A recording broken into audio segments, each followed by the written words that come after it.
Gentili signori, buongiorno. Un saluto va a tutti i sardi e in particolare agli amici di Ozieri che da sempre sono attenti alla cultura della nostra bella terra. Io vi ringrazio per questo riconoscimento che voi mi avete in questo momento assegnato. Vi ringrazio perché la vostra attenzione ha colto qualcosa e mi piace questo. Ho dei vecchi ricordi della città di Ozieri, l'Arpa d'Argento, dove Nilla Pizzi si prodigò per far vincere i Barrittas meritatamente. E cosa dire?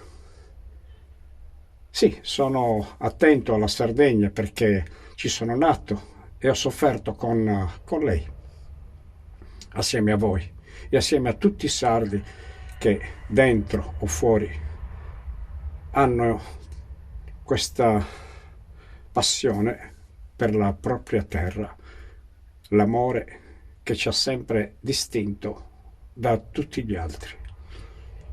Tutti gli altri che poi noi siamo come natura molto accoglienti, perché non mandiamo via nessuno, noi vogliamo bene a tutti, perché tutti ci vogliono bene.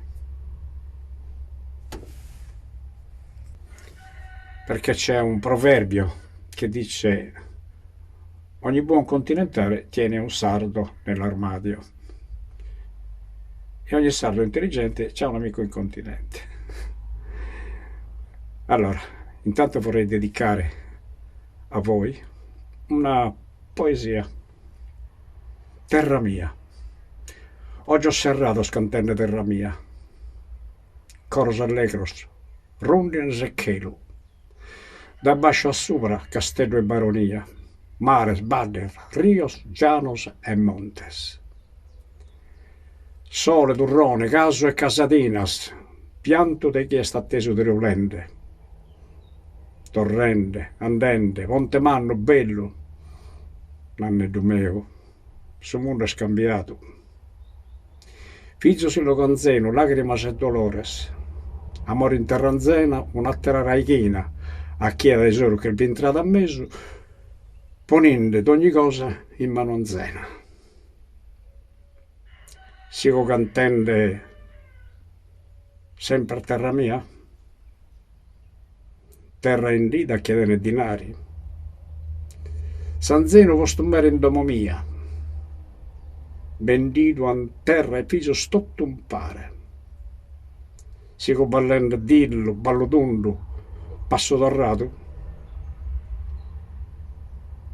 furato e meglio storrato. Diciamo che è un mio pensiero così. Cerchiamo di dare più amore alla nostra terra. Amici di Ozieri, non posso fare altro che ringraziarvi e stringervi forte in questo momento di difficoltà. Un grazie ancora. Ciao a tutti.